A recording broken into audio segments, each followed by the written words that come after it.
Shalom para todos, Yahweh Elohim les bendiga. En este día especial de Yom Kippur veremos el tema, el malaj de juicio en Yom Kippur. Yom Kippur guarda muchos misterios del fin, porque en Yom Kippur Yahweh y Yeshua han codificado el arca de Noé en el fin de los tiempos. ¿Cuál es el arca de Noé? Es el camino resplandeciente, y lo vamos a demostrar con códigos secretos. Bereshit 6:14 nos dice: hazte un arca de madera de gofer, harás aposentos en el arca, y la calafatearás, cafar, cubrir, expiar, y la calafatearás con brea, por dentro y por fuera. Luego nos dice, Primera de Kefas 3:20, los que en otro tiempo desobedecieron, cuando una vez esperaba la paciencia de Elohim en los días de Noé, mientras se preparaba el arca, en la cual pocas personas, es decir, 8, fueron salvados por agua. El arca de Noé viene casado con Yom Kippur, porque el arca fue calafateada, y la palabra calafatear en hebreo es kafar, y kafar es la raíz de la palabra Kippur, es decir, Yom Kippur proféticamente apunta a un juicio global, y en tiempo de Noé solo el arca cubría o expiaba a esas 8 personas dentro, y lo mismo se volverá a repetir en estos tiempos finales, porque el arca del fin ya no es un barco de madera, sino más bien el arca del fin es el camino resplandeciente, y Elohim lo va a demostrar con sus códigos secretos. El arca o barco de Noé guardó solo 8 personas, y curiosamente, el camino resplandeciente, Salmo número 1 de Micael, ese camino resplandeciente, solo tiene 8 barcos o trapecios. ¿Qué significa esto? El camino resplandeciente es un barco o arca que solo va a guardar a los elegidos en su refugio por 1260 días. Los que entren al arca, camino resplandeciente, y perseveren sin rebelarse, entonces ellos serán guardados en los montes. Y curiosamente, el camino resplandeciente forma la silueta de Machu Picchu, un monte muy elevado. Y no solo esto, esa silueta de Machu Picchu se compone de 8 trapecios o barcos, y el arca de Noé solo guardó 8 personas. Por tanto, el arca de Noé en el fin ya no es de madera, ahora es el camino resplandeciente. Los que entren al camino resplandeciente, el arca, y perseveren sin rebelarse, ellos son conducidos a los montes, Salmo 121, y no probarán la muerte. Pero aquellos que no vengan al camino resplandeciente, o bien se rebelen, entonces estarán fuera de la cobertura del arca, y para ellos hay 2 destinos trágicos. Número 1, son perseguidos por el dragón y la bestia, y son decapitados y forman parte de la gran multitud. Destino número 2, si sobreviven a esa persecución, entonces entran al milenio con cuerpos carnales y forman parte de las naciones del milenio. Por tanto, solo los sellados, los 144,000, serán guardados en el arca, camino resplandeciente, y solo ellos estarán en su refugio, los montes del Salmo 121. Y curiosamente, el Salmo 121 solo tiene 8 versos, y eso hace referencia a las 8 personas salvas en el arca, y también hace referencia a los 8 trapecios que forman un monte en el camino resplandeciente. ¿Qué significa esto? El arca de Noé fue el primer Yom Kippur cósmico y el único refugio de expiación en medio del juicio global. Dentro del arca, cobertura y vida. el refugio de la mujer por 1260 días, pero fuera del arca, juicio y muerte. Salmos 36:6 nos dice: tu justicia, vara, es como los montes de Elohim, es decir, los que aceptan la vara de hierro, serán guardados en los montes, refugio. Pero los que rechacen la vara serán enviados para Azazel, fuera del refugio. Salmo 121 dice: alzaré mis ojos a los montes. El monte simboliza refugio, pero no cualquier monte. Son los montes de justicia, donde se guarda la Torá, y curiosamente, el Salmo número 1 de Micael forma un monte profético, Machu Picchu, es decir, los que serán guardados en los montes son aquellos que están perseverando en la tienda de David con exaltación y plegaria. Ellos son montes sonoros de justicia, que serán guardados en la hora de la prueba final. El que guardó los mandatos y aceptó la disciplina de la vara, entra en los montes, es cubierto. Pero el que rechazó la vara, no entra en el refugio, queda afuera, como cabrío para Azazel. Por tanto, los montes simbolizan el remanente obediente, disciplinado y cubierto. Micael, como malaj de juicio, administra esa cobertura. Las prudentes dentro del barco, camino resplandeciente, pero las insensatas enviadas vivas para Azazel. Y aquí viene un código secreto para Yom Kippur, el código de Micael 12:11-17. No solamente es la vara del Moshe en el siglo XXI, sino también el código de Micael es un código de expiación, y lo vamos a demostrar. El número 12 representa las 12 tribus que se presentan en Yom Kippur.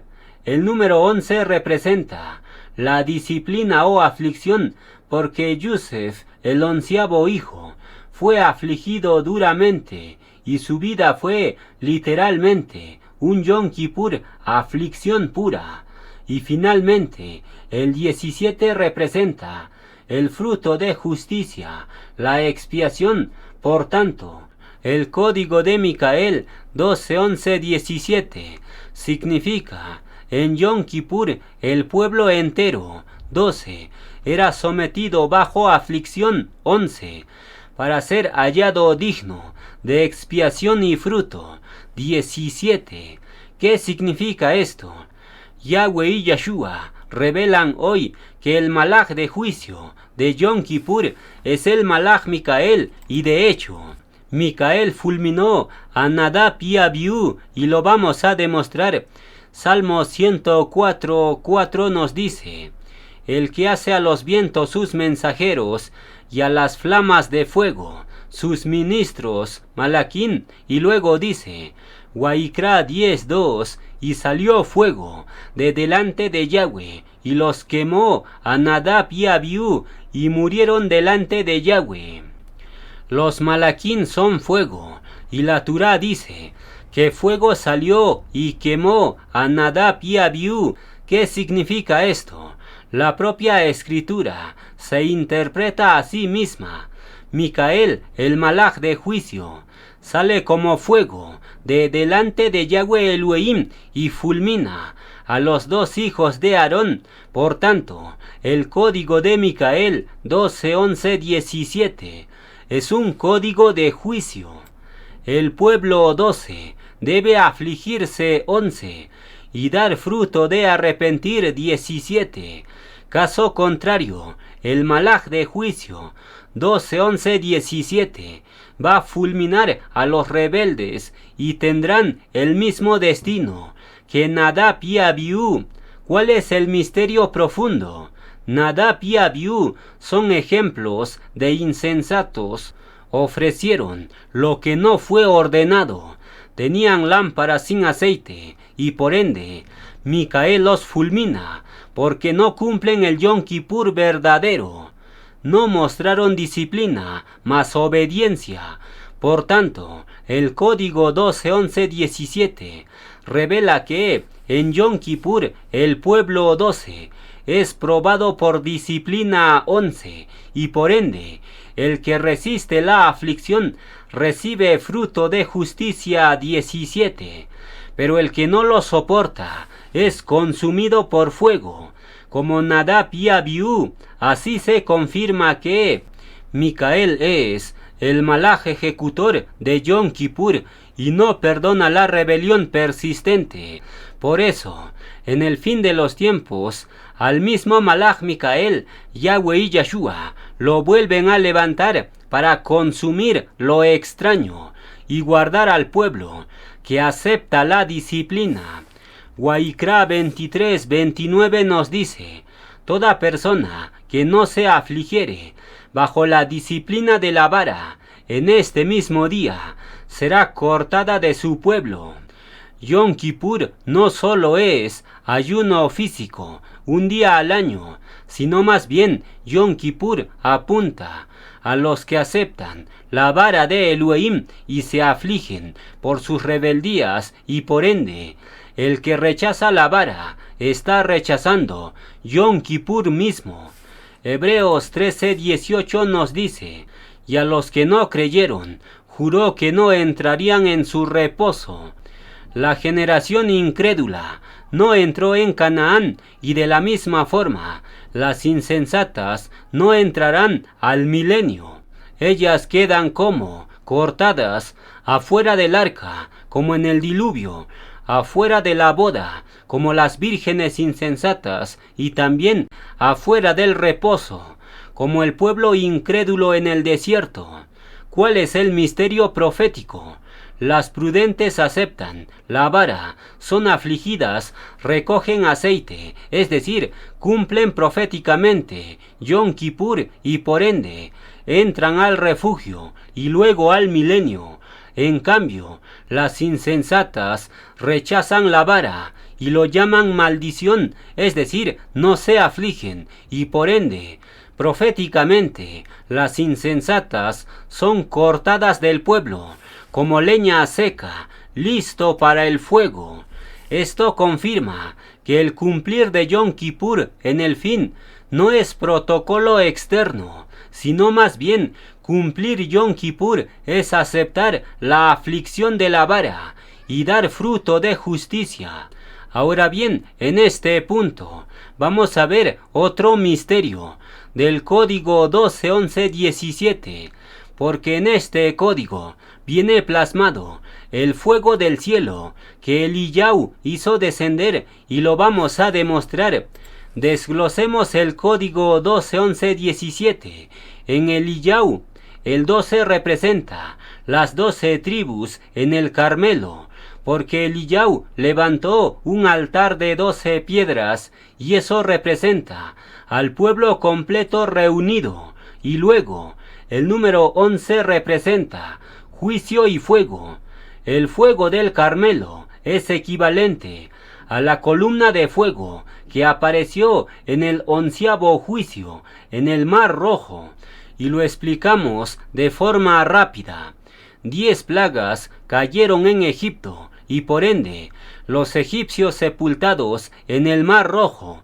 Es el 11º juicio, y poco antes de ese 11º juicio, la columna de fuego apareció y frenó a los egipcios. Por tanto, el número 11 representa juicio y fuego. Y finalmente, el número 17 representa triunfo. Cuando descendió el fuego, el pueblo exclamó diciendo: Yahweh es Elohim, es decir, el 17 representa fruto y triunfo después de la prueba. Por tanto, el código de Micael 12:11:17 es un código de juicio y de fuego, y lo podemos expresar de la siguiente forma: 12:11:17 es igual a altar 12 más juicio de fuego 11 más triunfo 17. ¿Qué significa esto? Es algo simple. Yahweh y Yahshua hicieron descender fuego en el Carmelo. a través de su Malaj Micael.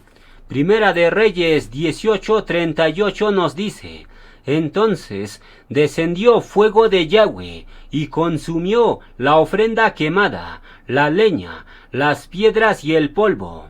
Este fuego no era natural, era fuego celestial, ejecutado por Malaquín. Hebreos 1:7 nos dice: hace a sus Malaquín, Reujín, y a sus ministros llama de fuego. ¿Cuál es el misterio? El fuego del Carmelo fue provocado por Micael y su ejército de Malaquín de fuego. Ellos ejecutaron el juicio de Yahweh y Yeshua. Por tanto, el código 12:11-17 identifica a Micael como instrumento de fuego de justicia desde los días antiguos.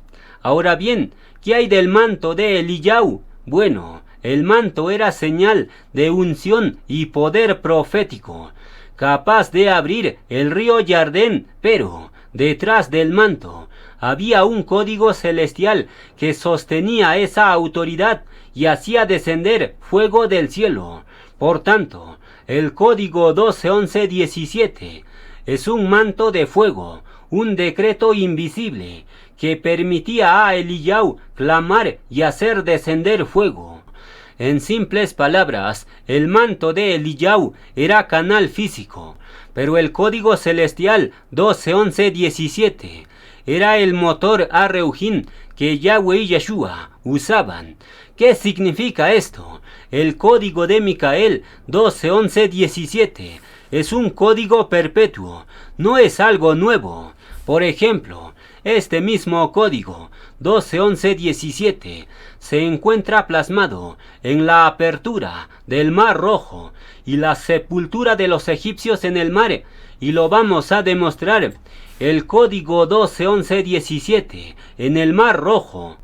El número 12 representa las 12 tribus frente al mar. El 11 representa el 11º juicio. La columna de fuego frena a los egipcios y después el mar se los traga. Y finalmente, el 17 representa fruto y triunfo. El pueblo canta. Éxodo 15. Yahweh es varón de guerra, es decir, el cruce del mar fue triunfo y exaltación. Por tanto, el Mar Rojo es la primera gran revelación del código 12:11-17 en acción. ¿Qué significa esto? El Malaj Micael que porta el código 12:11-17 es el Malaj ejecutor de los juicios de Yahweh y Yeshua. ¿Cuál es el misterio profundo? En el Mar Rojo, el código 12:11-17 aparece como: el 12 representa el pueblo reunido, el 11 representa fuego y juicio contra los perseguidores, y el 17 representa fruto de triunfo y cántico nuevo. Y este mismo patrón se repite en Yom Kippur final. 12, el pueblo completo. 11, la aflicción y la vara. Y 17, fruto y refugio en los montes. Por tanto, Micael estuvo en Egipto, estuvo en el Mar Rojo, y estará en el fin, porque Yahweh y Yeshua siempre ejecutan sus juicios por medio de su espada vengador Micael. Soy la espada vengador, un querubín yo seré con Yahweh.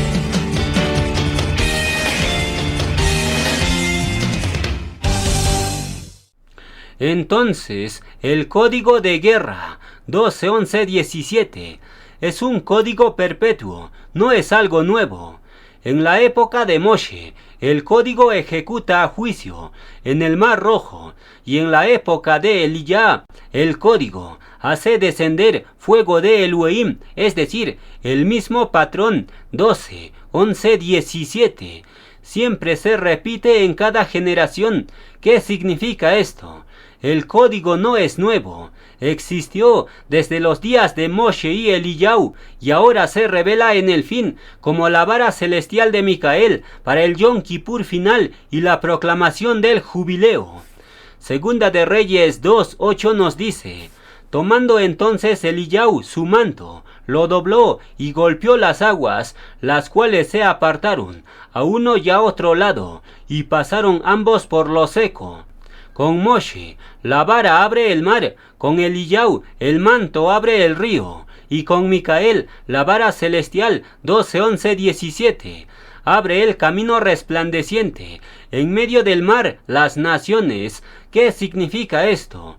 El código 12:11-17 combina la vara de Moshe más el manto de Eliyahu, todo unido en el ministerio final de Micael. El mismo Malach que respaldó a Moshe en el mar y también a Eliyahu en el Carmelo es Micael. Por tanto, en el fin, Yahweh y Yeshua le entregan a Micael ese código perpetuo de fuego y vara, no para repetir lo antiguo, sino para abrir el camino definitivo para el milenio. Ahora bien, en este punto vamos a examinar otro misterio secreto de fuego y vara. En Segunda de Reyes 1, del 9 al 15, Eliyahu hizo descender fuego del cielo, y fueron quemados 2 compañías de 51 hombres, pero la tercera compañía se arrodilla, y Elohim les perdona la vida. Por tanto, estas 3 compañías de 51 hombres cada uno esconden la identidad del malaj ejecutor de juicios de fuego, y lo vamos a demostrar. En Éxodo 15:3 nos dice: Yahweh es varón de guerra, Yahweh es su nombre. El varón de guerra se representa con el número 153, Éxodo 15:3, y curiosamente, Eliyahu interactúa con 153 hombres. 51 más 51 más 51 es igual a 153. ¿Qué significa esto? Bueno, en esta ecuación hay un misterio secreto. Aquí se encuentra un triple número, y este triple número viene asociado al varón de guerra 153, y curiosamente, el nombre terrenal de Micael es un triple número, y Micael usa como lema la frase: Yahweh es varón de guerra. ¿Qué significa esto? El malaj ejecutor de juicios de fuego siempre era Micael. En el Carmelo, Eliyahu clamaba, pero Micael ejecutaba. Micael no actúa por sí mismo, sino como espada ejecutora de Yahweh y Yeshua. ¿Cuál es el misterio? El código 12:11-17 estaba respaldando a Moshe y también a Eliyahu, y aquí viene otro misterio secreto. El pueblo en el pasado no quería escuchar la voz de Elohim, y el portavoz de Elohim es la espada que sale de su boca, Micael. Por tanto, como el pueblo no quería escuchar la voz de Elohim que tronaba, entonces Yahweh y Yeshua hacen encarnar a Micael como humano y le entregan vara de Moshe más manto de Eliyahu, y ahora el pueblo está escuchando la voz de Elohim por boca de su portavoz hecho carne. ¿Qué misterio existe aquí? Bueno, lo vamos a revelar en capas. En Éxodo 20:19, el pueblo no quiso oír la voz directa de Elohim. El pueblo tembló y dijo a Moshe: no hable más Elohim con nosotros para que no muramos. Es decir, en lugar de recibir directamente, pidieron un portavoz humano. Por tanto, en estos tiempos finales, Elohim hace encarnar a su portavoz y lo envía como su espada que sale de su boca. Revelaciones 19:15 nos dice: de su boca sale una espada aguda para herir con ella a las naciones, y él las regirá con vara de hierro. Y él pisa el lagar del vino del furor y de la ira del Elohim Todopoderoso. En la escritura, la espada de Elohim sale de su boca. Esa espada viva es Micael, el malaj de juicio, que ejecuta la palabra de Yahweh y Yeshua. ¿Cuál es el misterio? Micael es la voz visible, la espada hablada de Elohim, y por ende, Cuando el pueblo rechazó esa voz directa, entonces Elohim dijo, esa espada será enviada en carne. Antes el pueblo temía escuchar la voz directa, lo llamaron muerte, pero ahora esa voz misma fue humanizada en Micael para que el pueblo pudiera escuchar sin excusa. Pero la gran mayoría del pueblo rechazaron al portavoz y lo llaman fanático, y eso les traerá juicio mayor, porque ya no rechazan un trueno, están rechazando una voz humana que habla en nombre de Yahweh y Yahshua. Llamar fanático a Micael es igual que llamar maldición a la vara, y eso acarrea juicio más severo. Antes el pueblo temía oír la voz de Elohim, pero ahora, al escucharlo en carne, ya no hay escape. O bien reciben la corrección, la vara, o bien reciben el juicio fulminante. Ishaya 35:8 nos dice, y habrá allí calzada y camino, y será llamado camino de Kedushá. No pasará inmundo por él, sino que él mismo estará con ellos. El que anduviere en este camino, por torpe que sea, no se extraviará. En este verso viene codificado el camino resplandeciente de Yahweh y Yahshua, y existen códigos secretos que lo demuestran. Por ejemplo, este camino de Kedushá se menciona en Ishaya 35:8, y curiosamente, el salmo del camino resplandeciente tiene 35 palabras en hebreo, y esas 35 palabras forman 8 trapecios. ¿Qué significa esto? El camino de Kedushá de Ishaya 35:8, Elohim ya lo ha materializado por medio de Micael, y este camino tiene un detalle clave. El texto dice, el que anduviere en este camino, por torpe que sea, no se extraviará. ¿Qué significa esto? ¿Por qué el torpe no se extravía? Bueno, aquí se encuentra un misterio secreto asociado a Yom Kippur. En Waikra 23:27, la instrucción de Yom Kippur es clara. Afligiréis vuestras almas. La aflicción es aceptar la corrección de Elohim, dejar que la vara discipline el ego. Solo así la expiación es efectiva. Por tanto, el camino resplandeciente tiene el mismo reuj de Yom Kippur vivido a diario. Tienes que aceptar la vara y afligirte en obediencia. La pregunta es, ¿qué tiene que ver aceptar la vara con la torpeza? Bueno, la torpeza es limitación humana, poca sabiduría, debilidad en el entender, es decir, normalmente un torpe se extravía porque no sabe discernir, pero en el camino resplandeciente ocurre un misterio. La vara corrige el rumbo, aunque los pasos sean inseguros. La vara es como un pastor guiando a las ovejas, es decir, no depende de la torpeza de la oveja, sino de la firmeza del cayado. Por tanto, aceptar la vara es garantía de no extraviarse, aunque uno sea torpe. En simples palabras, el que rechaza la vara, por sabio que parezca, se extravía.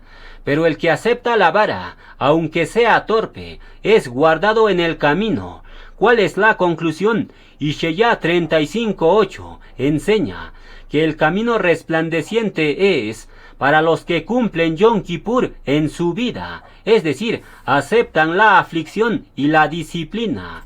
Por tanto, la vara de Micael es el GPS celestial del camino resplandeciente. Sin esa vara, la torpeza humana domina, pero con la vara, hasta el más simple camina derecho hacia la Kedushá.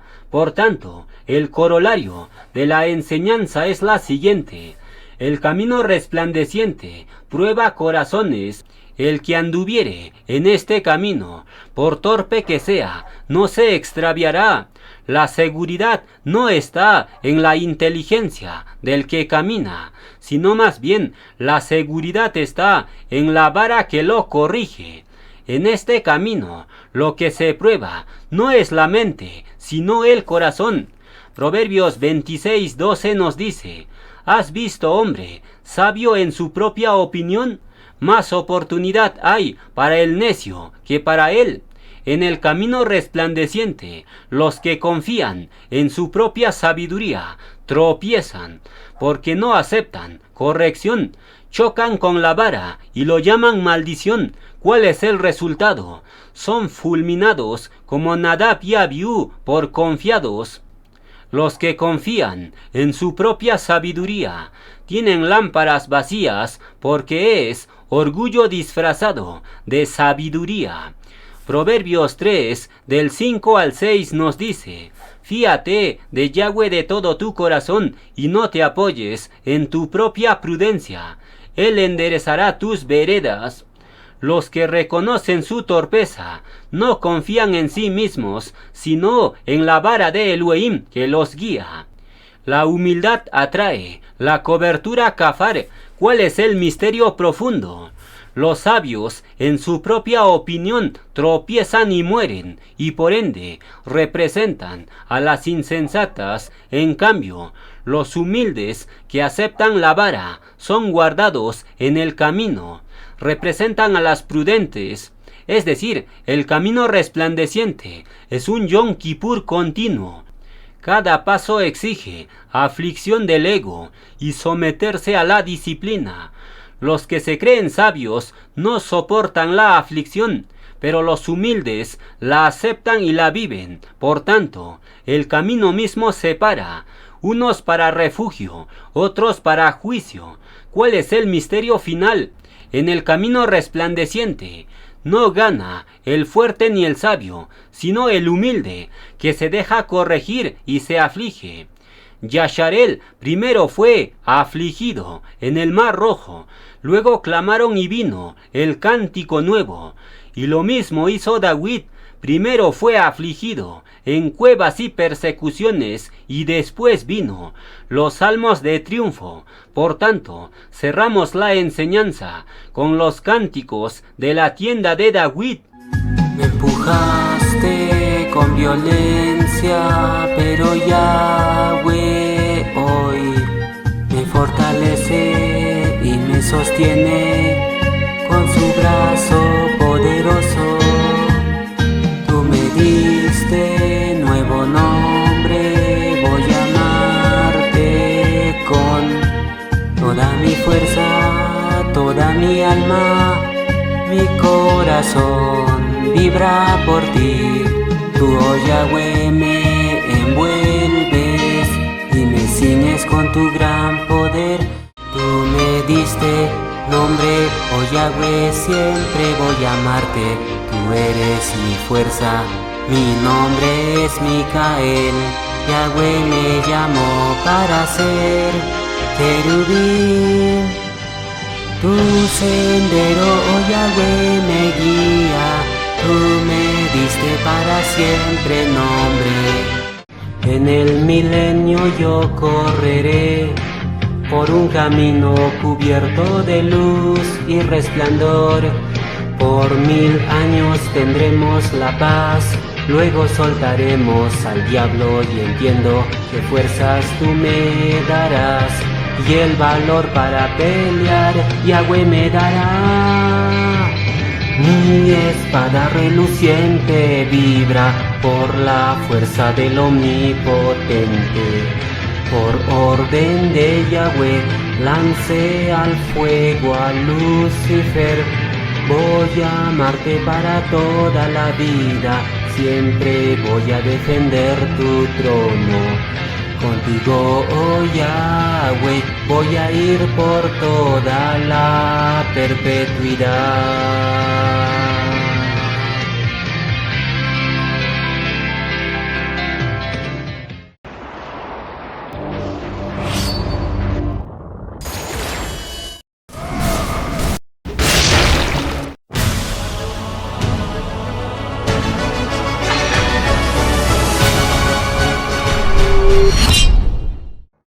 Vamos a continuar con la enseñanza. Seguiremos profundizando En el tema de Yom Kippur, ahora vamos a examinar los dos machos cabríos de Yom Kippur. Ahí se encuentran escondidos muchos misterios. Waikra 16:8 nos dice: y echará suertes Aarón sobre los dos machos cabríos, una suerte por Yahweh y otra suerte por Azazel, y hará traer Aarón el macho cabrío, sobre el cual cayere la suerte por Yahweh, y lo ofrecerá en expiación. Luego, la instrucción para el macho cabrío para Azazel es la siguiente: mas el macho cabrío, sobre el cual cayere la suerte por Azazel, lo presentará vivo delante de Yahweh, para hacer la reconciliación sobre él, para enviarlo a Azazel al desierto. El macho cabrío para Yahweh representa a las prudentes, y el macho cabrío para Azazel representa a las insensatas, y existen misterios profundos aquí, y lo vamos a revelar en capas. Primero examinemos a las prudentes. Las prudentes vienen representados por Jacob, y vamos a hacer los paralelismos. Número 1. Jacob valoró la primogenitura, aunque lo obtuvo en debilidad, y las prudentes valoran el aceite. Paralelismo número 2. Jacob se afligió y luchó toda la noche con el malaj. Eso es disciplina. Y las prudentes soportan la vara de Micael. Paralelismo número 3. Jacob recibió su nuevo nombre después de vencer, y las prudentes recibirán su nuevo nombre después de entrar en la boda con el esposo. ¿Cuál es el misterio? Las prudentes tienen su parte o suerte con Yahweh y Yeshua, pero en caso de las insensatas ocurre todo lo contrario. Las insensatas son Esaú, y los paralelismos lo demuestran. Paralelismo número 1. Esaú despreció la primogenitura por un plato, y las insensatas desprecian la vara y lo llaman maldición. Paralelismo número 2. Esaú llega tarde a la bendición y se pone a llorar, y las insensatas llegan tarde a la boda y se ponen a llorar por su falta de aceite. Paralelismo número 3. Esaú vivió en amargura y fuera del pacto de Elohim, y las insensatas son dejadas fuera de la boda. ¿Cuál es el misterio? Las insensatas tienen su parte o suerte con Azazel, porque ellas son el macho cabrío, que es enviado fuera para Azazel. En simples palabras, Jacob, las prudentes, son el cabrío para Yahweh, un sacrificio aceptado. Pero Esaú, las insensatas, son el cabrío para Azazel, enviado al desierto y cortado. Por tanto, Micael, como malaj de juicio, revela quién pertenece a Yahweh y quién pertenece a Azazel. Bereshit 27:34 nos dice: cuando Esaú oyó las palabras de su padre, clamó con una muy grande y muy amarga exclamación. Luego, Hebreos 12:17 nos dice: no halló lugar para el arrepentir, aunque la procuró con lágrimas. ¿Cuál es el misterio?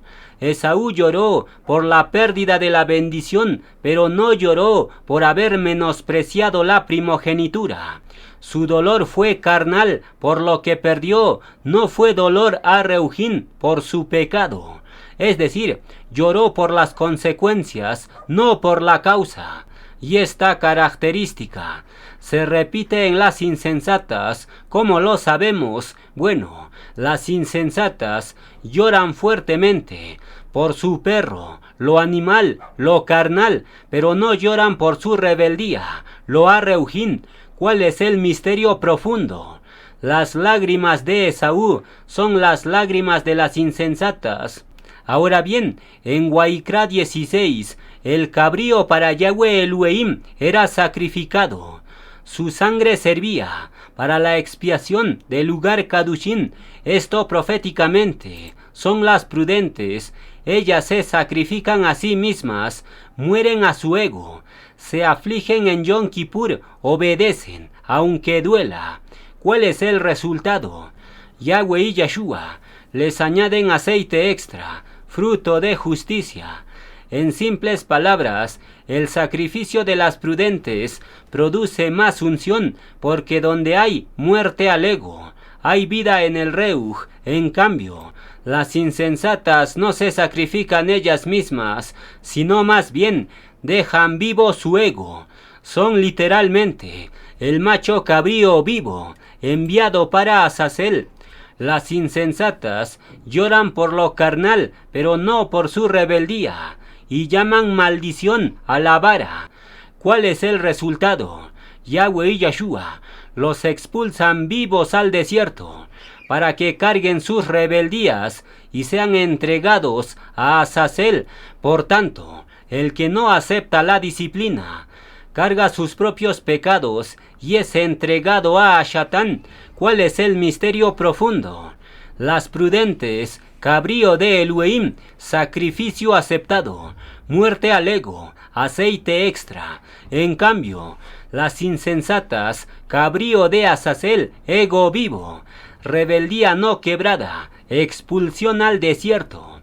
Y la vara de hierro es el instrumento de separación, determina quién muere a sí mismo y quién sigue vivo en su carne. En simples palabras, el que no muere a su ego será dejado vivo, pero para ser entregado al dragón. Primera de Timoteo 1:20 nos dice, entre los cuales están Himeneo y Alejandro, a quienes entregué a Shatán para que aprendan a no blasfemar. El acto de Shaulo es una aplicación de Yom Kippur, identificar cabríos para Azazel y entregarlos. La pregunta es, ¿cuál es el rol de Micael en el fin? Micael hace lo mismo, identifica cabritos para Azazel y los envía al desierto con la vara de hierro. Los insensatos son apartados vivos con su ego intacto para ser entregados al príncipe de las tinieblas, Azazel, también llamado Lucifer. Ahora bien, algunos enseñan que existen tres satanes principales, Lucifer, Samael y Azazel. Dicen que Samael cayó antes que Lucifer y Azazel cayó después de Lucifer. La pregunta es, ¿de dónde sacan esta doctrina? Si la Escritura enseña que el padre de la rebelión es Lucifer, no un trío de satanes, ¿qué misterio existe aquí? Bueno, vamos a revelarlo en capas. La Torá y los profetas solo habla de un gran rebelde principal, Lucifer. Y Sheyá 14:12 nos dice, ¿cómo caíste del cielo, oh Lucifer, hijo de la mañana? Luego, en Job 1:6 y Zecarías 3:1 se menciona un acusador, a Shatán. Y finalmente, en Revelaciones 12:9 se aclara diciendo, y fue lanzado fuera el gran dragón, la serpiente antigua, que se llama Diablo y Shatán, el cual engaña al mundo entero. La Escritura no habla de tres satanes diferentes, sino más bien habla de un mismo adversario, con múltiples nombres y funciones: Lucifer, Satán, dragón, serpiente, acusador. La pregunta es, ¿de dónde sacan la enseñanza de tres satanes? Bueno, esa doctrina lo sacan de fuentes judías y cabalísticas. En el Talmud y Zohar, Samael es descrito como ángel de la muerte, y algunos interpretan que Samael cayó antes que Lucifer, pero eso es doctrina torcida, porque la Escritura enseña que el líder de los rebeldes y el primero en caer es Lucifer, no Samael. El nombre de Samael ni siquiera aparece en la Escritura. Es un invento del judaísmo.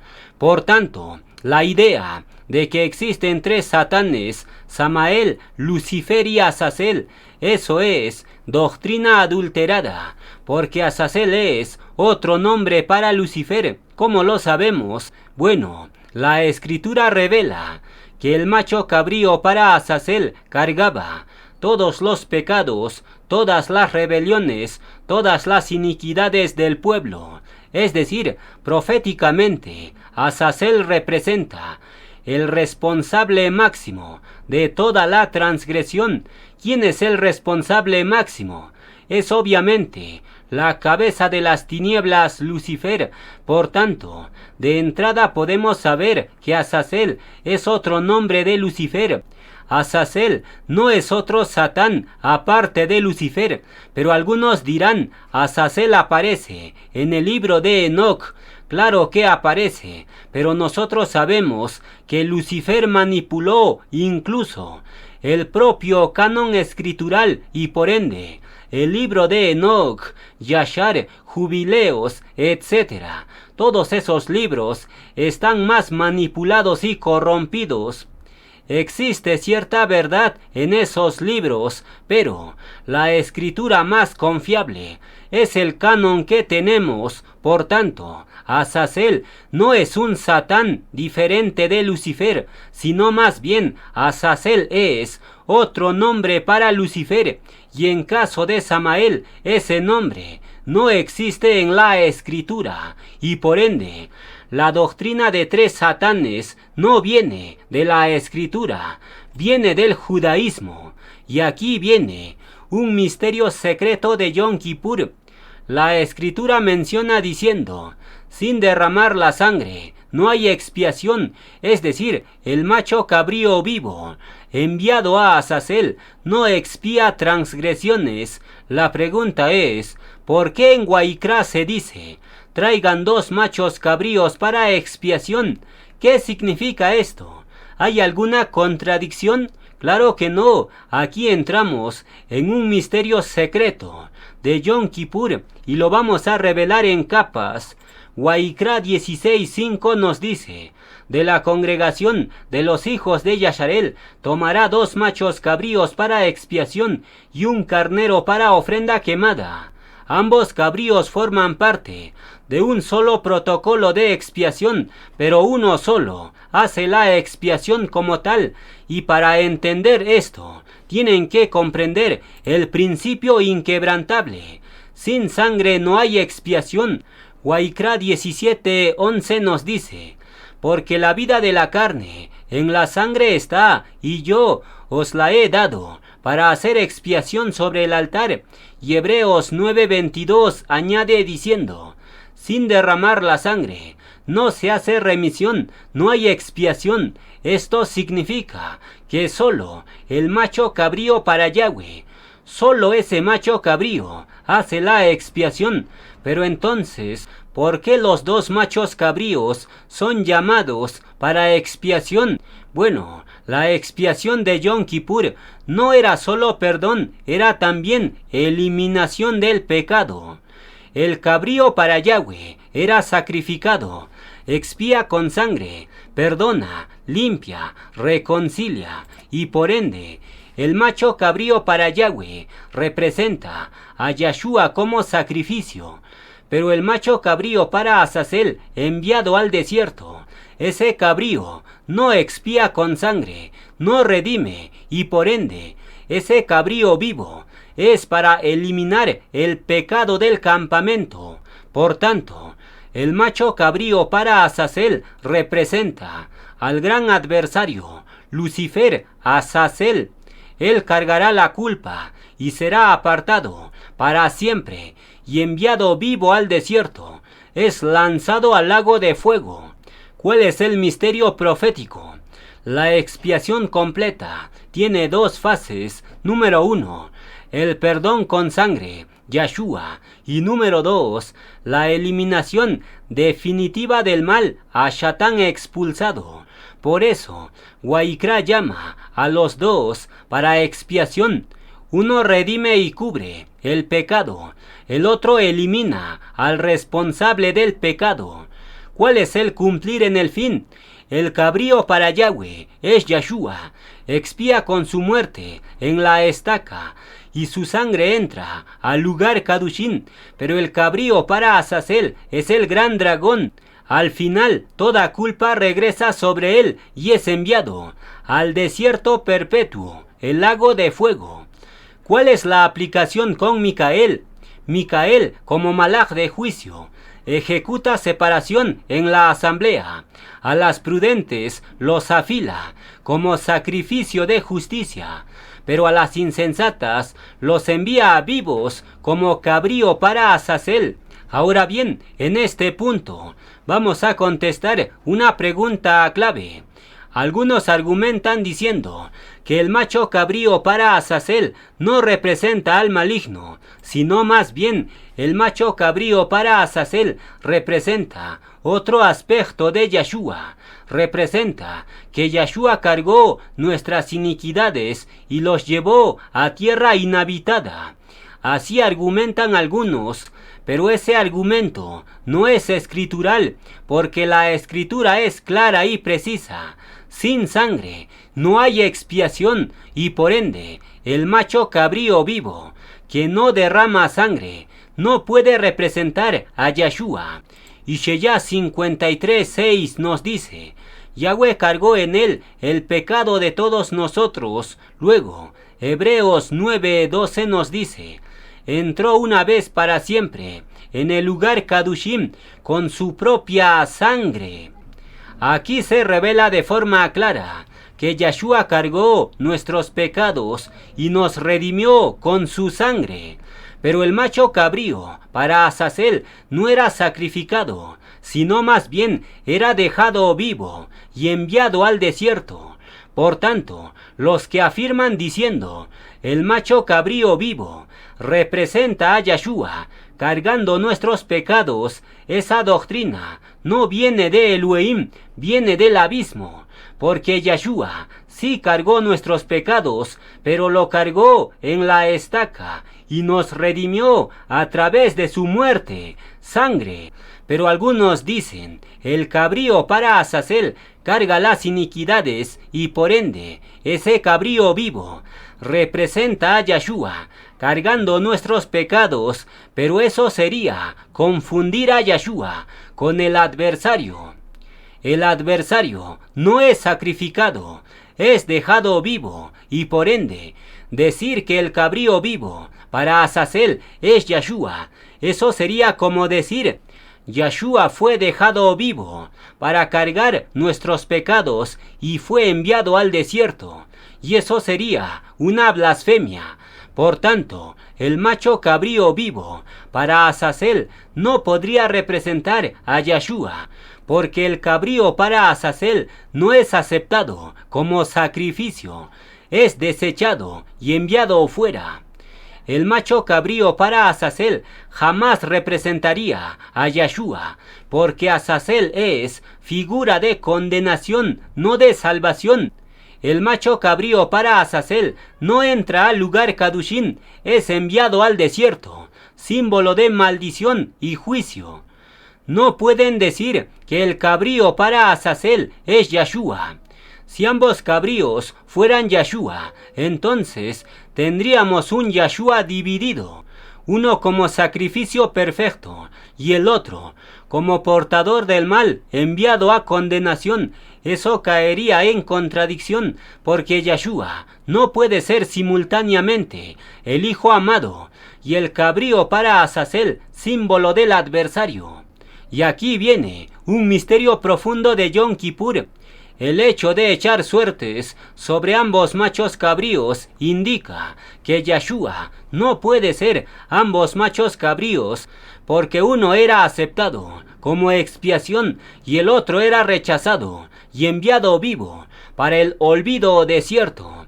Si ambos fueran Yeshua, la suerte no tendría sentido, porque no se puede echar suerte para decidir qué fase de Yeshua se manifiesta.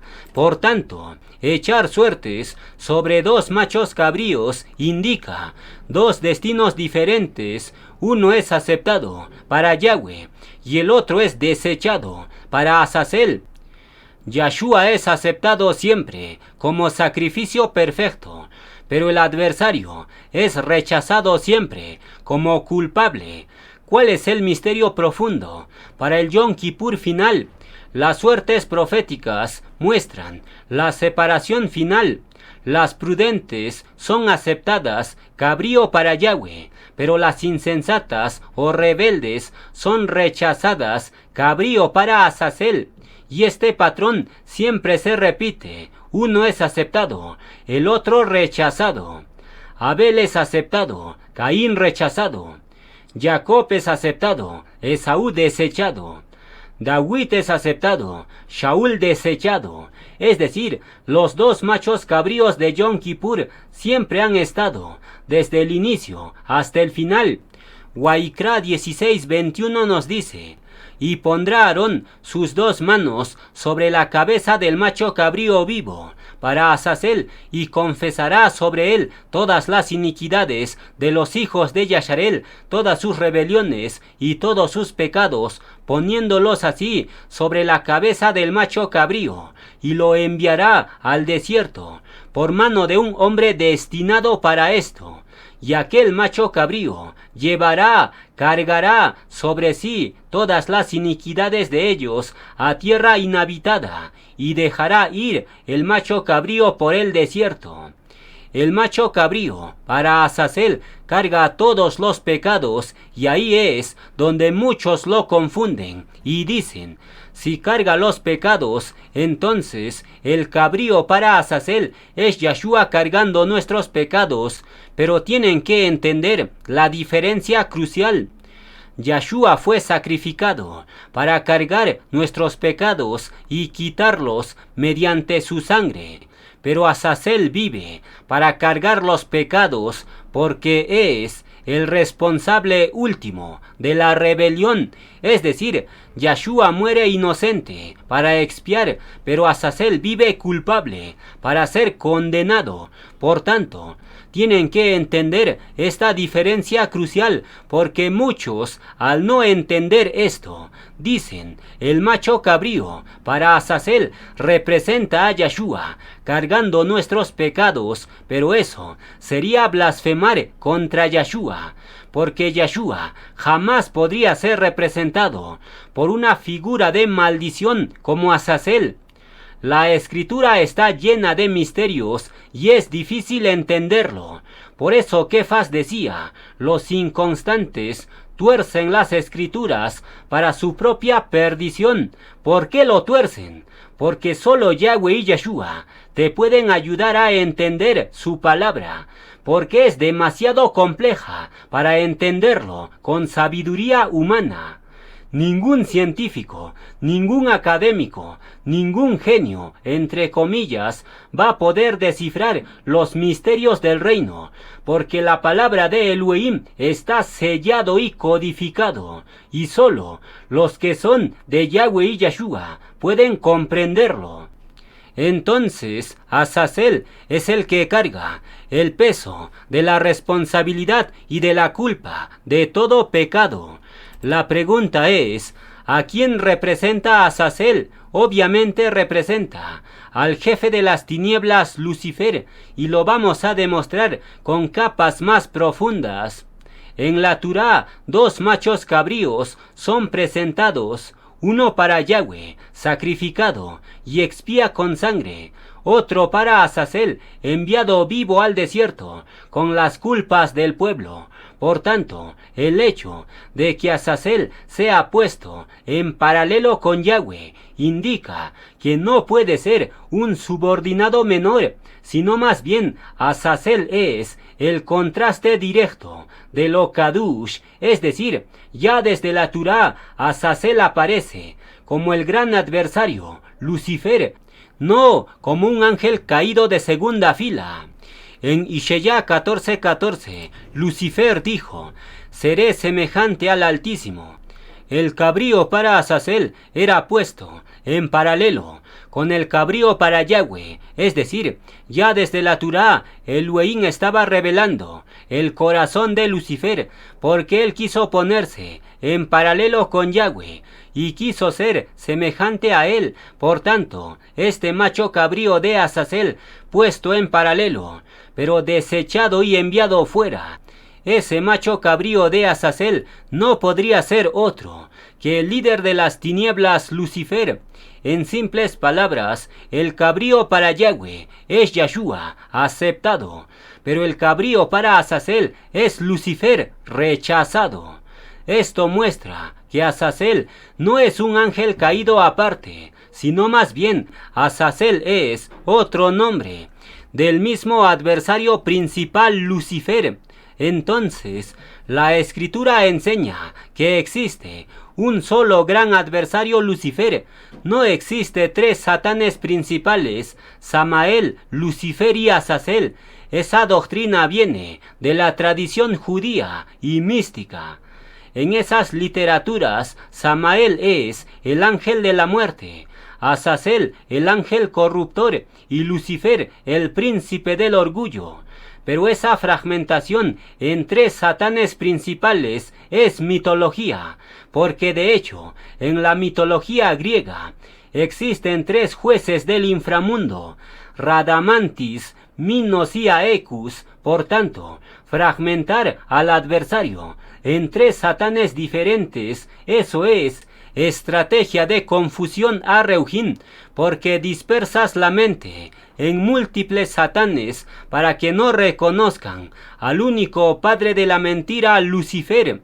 Entonces, Lucifer es el único adversario que tiene como nombre propio Satán, pero sus ángeles caídos subordinados, ellos son Satanín en diminutivo, porque son solo peones. Por tanto, no existe tres satanes principales en el reino de las tinieblas, sino más bien el único Satán es Lucifer, y sus peones son Satanín, diablillos, y los que enseñen que existen tres satanes principales, ellos todavía siguen siendo cegados por el único Satán, Lucifer, porque la Escritura revela que solo existe un solo líder de las tinieblas, no tres. El reino de las tinieblas no está dividido en tres, porque Yahshua dijo, un reino dividido no permanece. Por tanto, el reino de las tinieblas tiene como único líder a Lucifer, Satán, pero este Satán será conducido al abismo por el Malaj Micael hecho hombre, y este misterio viene sellado en Yom Kippur y lo vamos a demostrar. Waikra 16:21 nos dice, y lo enviará al desierto, al macho cabrío de Azazel, por mano de un hombre designado, y aquel macho cabrío llevará sobre sí todas las iniquidades de ellos a tierra inhabitada. ¿Quién es este hombre que conducía al macho cabrío para el desierto? Bueno, Revelaciones 21 lo revela. El texto dice, vi a un malaj que descendía, encarnaba del cielo, con la llave del abismo y una gran cadena en la mano, y prendió al dragón, la serpiente antigua, que es el diablo y Satán, y lo ató por 1000 años, y lo arrojó al abismo. Entonces, ¿quién es ese hombre designado para llevar al cabrío de Azazel al desierto o abismo? La Escritura se interpreta a sí misma. Ese hombre designado por Elohim es Micael hecho hombre. Por tanto, el tema de hoy, Yom Kippur 5995. El malaj de juicio en Yom Kippur, ese tema no es casualidad, es designio celestial de Yahweh y Yahshua, y por ende, el malaj que prende al dragón y lo conduce al abismo, es el malaj Micael hecho hombre, y él cumple lo que Waikra 16 mostraba en figura. Por tanto, cerramos la enseñanza con el Salmo número 5 del hombre designado para conducir a Azazel al abismo.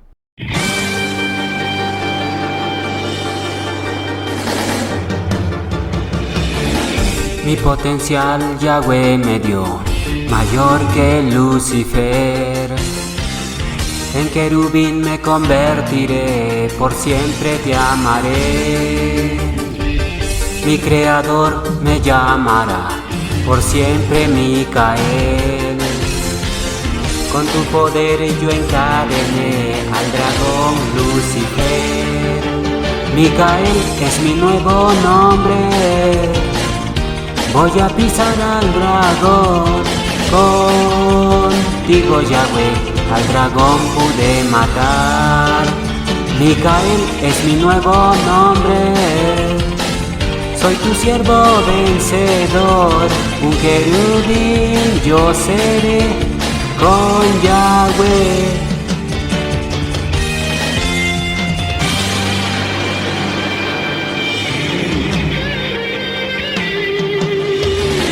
Mi nuevo nombre recibí, mayor que Lucifer. Cada día con Yahweh por siempre estaré. Mi creador me llamará por siempre querubín. Con tu poder yo encadené al dragón Lucifer. Micael es mi nuevo nombre. Voy a pisar al dragón. Contigo, Yahweh, al dragón pude matar. Micael es mi nuevo nombre. Soy la espada vengador, un querubín yo seré con Yahweh.